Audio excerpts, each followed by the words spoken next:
YouTube is a video game, and if you understand how to play, you can level up fast and get millions of views. Just like one of my clients who got 1.9 million views and $6 million in the last 12 months. You see, YouTube has secret cheat codes that can guarantee you'll go viral.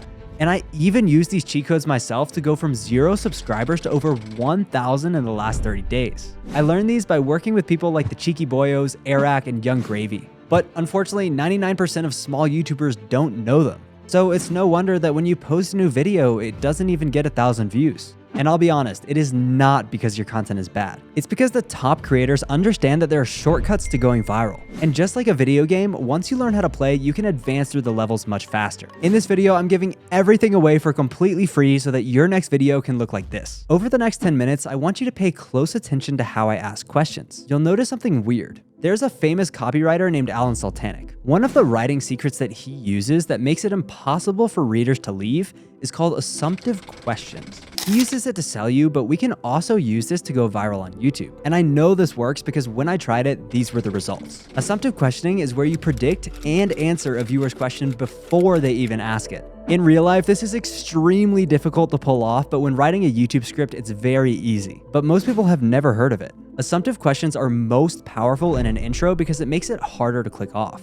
And if we can get more viewers staying past the 30-second mark, they are much more likely to watch the whole video. This shows the algorithm that we have good content and more people should see it. MrBeast just changed all of his thumbnails from an open mouth to a closed mouth. And yes, I chose MrBeast for retention purposes. You see, the audience already has a couple questions. Why did Jimmy do this? And what were the results of doing this? How does this even apply to me? What you can do is basically take those questions and then answer them. So why did MrBeast do this? He split tested each version to see if closing his mouth would increase CTR. What were the results of doing this? He realized that a closed mouth would be better CTR. How does this apply to me? Next time you make a thumbnail, try closing your mouth and see if you get a better CTR. Right, so these are very basic things, but when you put them all together, it sounds like this. MrBeast just changed all of his thumbnails from an open mouth to a closed mouth. He split tested each version to see if more people would click, and that resulted in a higher CTR for every video. So next time you make a thumbnail, try closing your mouth, then you might get more views. This script flowed way better than the original, and I can guarantee you that if you apply this, it will increase retention. But I'll be completely honest, going viral isn't always a retention problem. You see, I'm gonna be really real with you.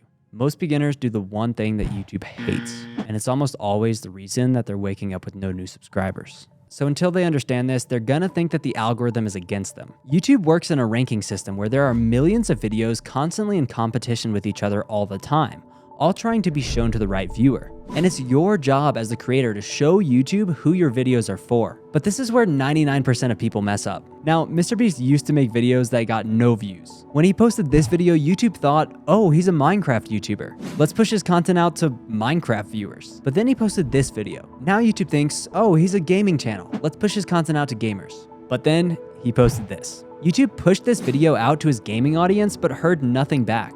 Therefore, it must have been a bad video, but it wasn't. YouTube shows your content to who it thinks you make content for. So if you make a video that isn't related at all to your core audience, even if it's a great video, it will flop.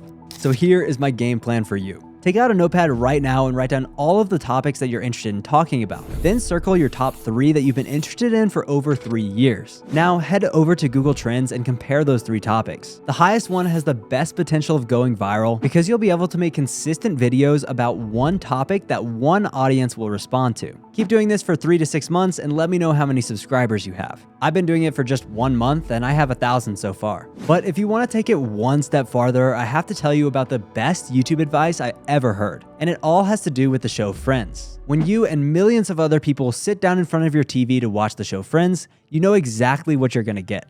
You'll get some laughs, drama, and a look in on some close friendships. But what you don't realize is that these are the things that make you come back. So the next time you want to relax and have some laughs, you'll remember that feeling that Friends gave you. Now, let's say you sit down to watch the new episode, but something isn't quite right. Monica is out in the jungle alone, building a survival shelter with only a spoon. The show producers decided to model this video that got 78 million views. I mean, it must do good. Look at those views. But unfortunately, it wasn't what the audience was expecting. They wanted friends, not how to build the most modern underground swimming pools with underground house. Both successful creators and Hollywood directors understand this. It seems obvious, but I see so many small YouTubers making this mistake. I recently went to VidSummit and saw Patty Galloway, one of Mr. Beast's consultants, give an amazing speech. And in that speech, there was one main takeaway that I haven't seen anybody else talking about. He showed us this diagram. Let's break it down because in it lies the shortcut to blowing up on YouTube. If you post a video and it flops, the first thing that you should ask is if the idea was bad. If yes, then it was our fault that our video wasn't interesting to our audience. If no, was the title and thumbnail bad? If yes, then it's our fault we didn't relate it to the audience. If no, was it a retention issue? If yes, then it's our fault that we didn't structure the video in a way that our viewers relate to. This framework shows us step by step how we can analyze our videos to see where we need to improve. But let's say that we check all of those boxes. There's one slide that I found very interesting, and it shows us exactly how we can get more views on each video. First, we have all the viewers that our channel could reach. For example, Mr. Beast makes content that could relate to almost anyone,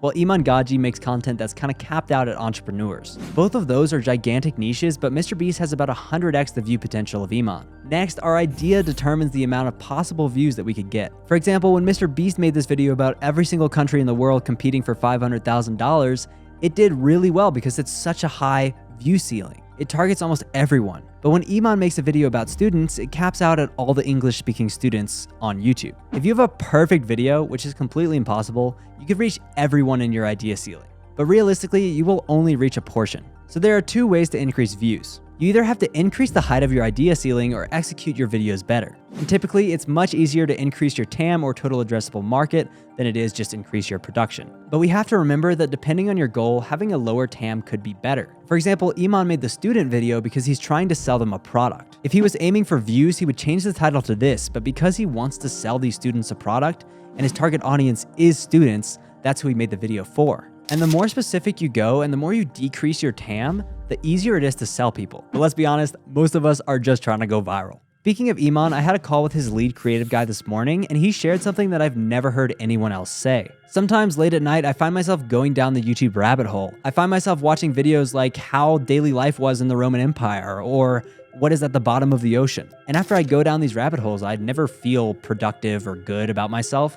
I always feel like I just wasted my time. And I don't watch any of those channels over and over again. So Tristan told me at the end of each video, their goal is to make the viewer feel good about themselves for watching. That way they come back again and again because they feel like they're getting something done instead of just, wasting 10 minutes of their life watching a video. We can even look at this on my channel. I mean, this video has a lot of good information that not a lot of people share for free. And because of that fact, you've hopefully learned something that will either get you more views on YouTube or make you more money. You are taking precious time out of your day to educate yourself about growing on YouTube, which is way more productive than 99% of people do. Most people are just sitting and scrolling on TikTok, so that should be applauded. And I think it goes to show it's not like you're trying to trick the viewer into feeling like they've gotten some sort of value. You just have to give them a ton of value for free that most people would charge a ton of money for, and just give that away. Just give it for free, because that is how your audience is gonna come back again and again. And if you do that, you will go viral. Also going to mention that I have a completely free step-by-step guide to starting on YouTube in 2024. You can watch that here. Thank you all. Have a great day. Subscribe.